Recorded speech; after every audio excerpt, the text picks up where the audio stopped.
Akhir-akhir ini gejolak emosiku terus melunjak. Tekanan batin, pertikaian batin sering terjadi. Semua itu alasannya karena pekerjaanku. 1 bulan belakangan ini aku terbebani dengan pekerjaanku. Benar-benar tidak bisa berjalan dengan menyenangkan. Entah apa alasannya. Aku sendiri tidak mengerti secara spesifik karena apa. Alhasil aku tidak mengerjakan tugas-tugasku di kantor dengan sepenuh hati. Ya, meski tetap terselesaikan sesuai target kerja, namun tidak membuatku merasa puas. Aku tahu ada sesuatu yang salah ketika aku mulai mematikan komputer di meja kerjaku. Setelah sepersekian detik, tugasku selesai dan terburu-buru untuk pulang. Biasanya aku adalah orang yang tenang, mampu menahan diri dan menikmati apa yang aku lakukan. Saat masih dalam jam kerja, lebih tepatnya pada pukul 7 malam, biasanya aku sudah beranjak dari kantor untuk pulang. Namun belakangan ada yang berubah. Tugasku lebih berat. Manajerku menghampiriku, meminta lebih dari apa yang seharusnya aku kerjakan. Tapi karena aku orang dengan tipe yang suka menentang, maka selalu aku pertanyakan hal-hal yang aku rasa tidak adil. Kami saling berargumen. Ujung-ujungnya jelas aku yang mengalah.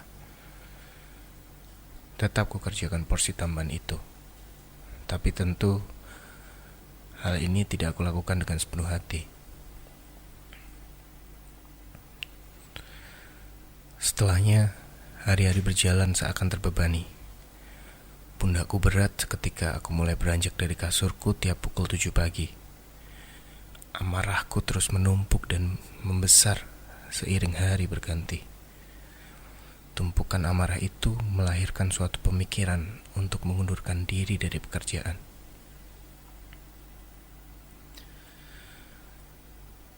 Selama kurang lebih 1 bulan, semenjak porsi kerjaku lebih banyak dari biasanya, aku terus semakin lelah dan ingin sekali bisa tidur nyenyak. Karena aku mulai susah tidur dengan deadline yang selalu menghantui. Saat bangun aku merasa tidak di dunia yang nyata. Jam-jam panjang di kantor sangat mengambil alih waktuku. Bukan hanya menguras keringat dan pikiran, tetapi juga batinku.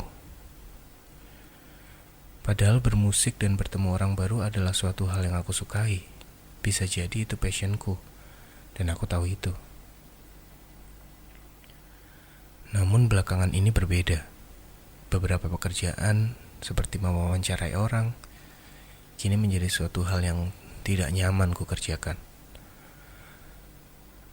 Aku bahkan pernah mendengar kalau kesulitan tidur adalah tanda-tanda dari kemungkinan depresi.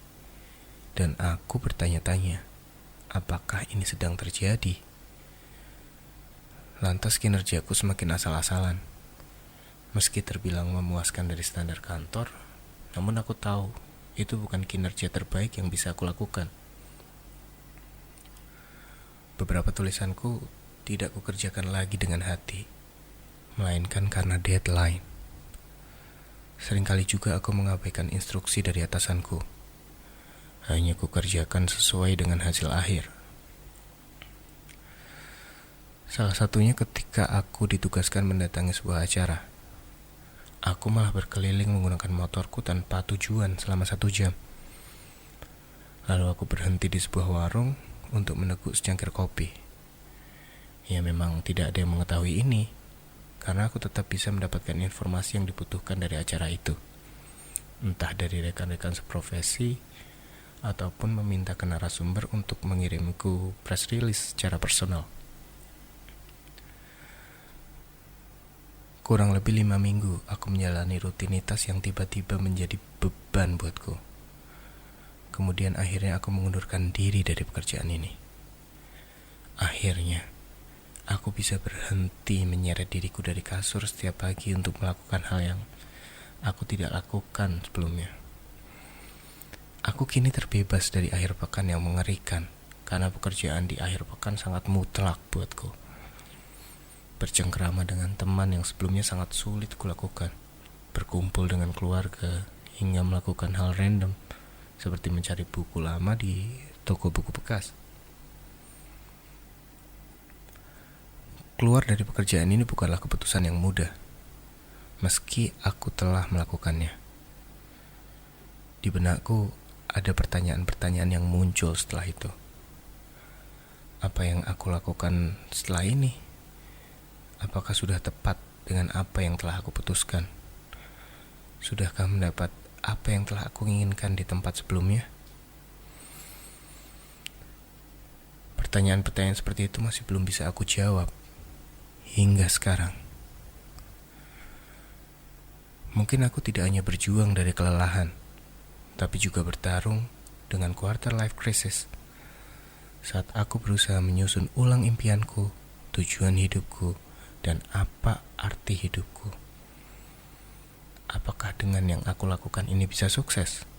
Bisa menghasilkan uang? Bisa bahagia? Bisa hidup? Entahlah. Tapi aku sadar, setiap orang memiliki prosesnya masing-masing. Jangan pernah membandingkan dirimu dengan orang lain. Jika kesuksesan dinilai dengan angka 100, maka tiap orang memiliki porsi yang berbeda-beda untuk menggapai nilai 100. Ada yang ia hanya perlu memetik angka 15 dari 85 yang ia punya sebelumnya. Maka juga ada yang harus berjuang mati-matian menggapai angka 100 dari 0. Krisis awal, Yusrizal, 2019.